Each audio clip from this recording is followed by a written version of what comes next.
Assalamualaikum warahmatullahi wabarakatuh. Perkenalkan, kami dari kelompok 3. Kami di sini akan mempresentasikan materi kami yang berjudul tentang Bahasa dan Sastra Melayu Riau. Di sini sebelum kami presentasi, kami ingin mengucapkan terima kasih kepada Profesor Dr. Hajah Hasnah Faiza, AR MHum, yang telah membimbing kami dalam membuat materi ini secara terstruktur dan sistematis. Berikut nama anggota kelompok 3, dan di sini saya akan membahas poin 3.1 tentang santunan bahasa Melayu, yang kedua 3.2 tentang mengenal Arab Melayu. 3.1 Kesantunan bahasa Melayu. Menurut Raja Ali Haji tahun 1809 sampai 1873, santun atau adab bagi orang Melayu merupakan pertaruhan dan mahkota dalam pergaulan sosial.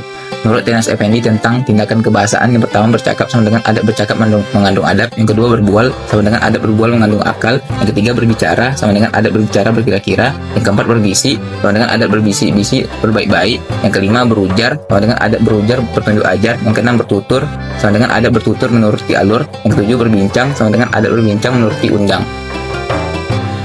3.2 Mengenal Arab Melayu. Yang pertama, upaya pembakuan kaidah. Pada abad ke-16 muncullah tokoh seperti Abdul Qadir Al-Munsri. Tahun 1820 Raja Ali Haji dan Tan Sri Zainal Abidin bin Ahmad yang mengupayakan sensor dalam kebahasaan dan aksara Melayu. Yang kedua, kemunduran Arab Melayu mulai tahun 1960 sampai 1970-an karena banyak tidak mampu membaca aksara Melayu dan tidak mampu membaca Quran. Yang ketiga, kebangkitan Arab Melayu tepatnya di Pekanbaru pada tahun 1960 sampai tahun 2012. Banyak inovasi baru muncul terhadap kebahasaan, yakni Latin dan Arab Melayu. 3.3 Hakikat kaidah, yaitu huruf Arab Melayu, yakni terbagi menjadi 3 jenis, yaitu huruf hijaiyah, huruf elah atau ilah, dan huruf Melayu. Yang pertama, huruf hijaiyah merupakan cabang dari penulisan Al-Quran. Huruf Arab sama seperti huruf abjad pada umumnya. Berikut inilah contohnya. Yang kedua, huruf elah atau ilah, semua huruf disebut alif dan berfungsi menyebabkan bunyi a, i, u, serta bunyi diftong. Berikut inilah contohnya. Yang ketiga, huruf Melayu atau huruf yang digunakan oleh seluruh puak Melayu sedunia, Turki, India, Pakistan, Bangladesh, dan negara muslim lainnya. Berikut inilah contohnya.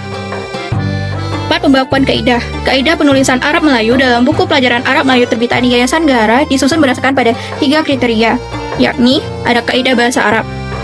Khusus untuk tata tulis baca Arab, diukur dengan penguasaan 3 cabang ilmu, yakni ada nahwu, sarf, dan imla. Yang selanjutnya ada naskah lama. Naskah lama adalah menjadi rujukan dan sumber kaidah yang baku. Ketetapan EYD atau ejaan yang disempurnakan. Peran ejaan yang disempurnakan dalam buku Gaharu adalah untuk menyesuaikan pola penulisan lama dengan metode yang ada ditetapkan oleh EYD. 3.5 Bahasa Melayu kias atau yang disebut dengan figuratif.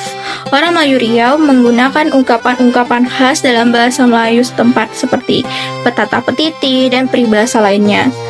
Selanjutnya ada penggunaan bahasa didasarkan pada 2 istilah, yaitu ada pandangan terhadap bahasa, yaitu berpikir sebelum berbicara terhadap orang lain. Yang kedua, lambang sebagai lambang sosial budaya, yaitu menggunakan lambang sosial budaya yang khas untuk, contohnya itu sirih menjadi lambang kehidupan dalam kehidupan sosial. Selanjutnya adalah 3.6 Sastra Melayu. Sastra Melayu mengandung pengertian, yaitu semua sastra berbahasa Melayu yang pernah ada di sepanjang sejarah, mulai dari lisan dan tulisan. Nilai-nilai dalam budaya sastra Melayu Riau itu ada nilai kesopanan dan nilai hormat. Yang kedua ada nilai kerjasama dan gotong royong. Yang ketiga ada nilai keadilan dan kebenaran. Yang keempat ada nilai kesabaran dan ketabahan. Yang kelima ada kebudayaan dan tradisi. Setelah itu ada sastra Melayu terbagi menjadi 2, yaitu sastra Melayu klasik dan modern. Sastra Melayu klasik itu ada gurinda, mantra, mitos, legenda, pantun, dan syair. Sedangkan sastra modern itu ada sastra Melayu Indonesia, puisi, cerpen, dan novel. Selanjutnya, kesimpulan dalam materi kami ini adalah dengan mendalami bahasa dan sastra Melayu, kita tidak hanya memperoleh pemahaman tentang kekayaan budaya, sejarah, dan identitas masyarakat Melayu, tapi juga dapat memperluas wawasan mengenai perkembangan bahasa dan sastra di Nusantara.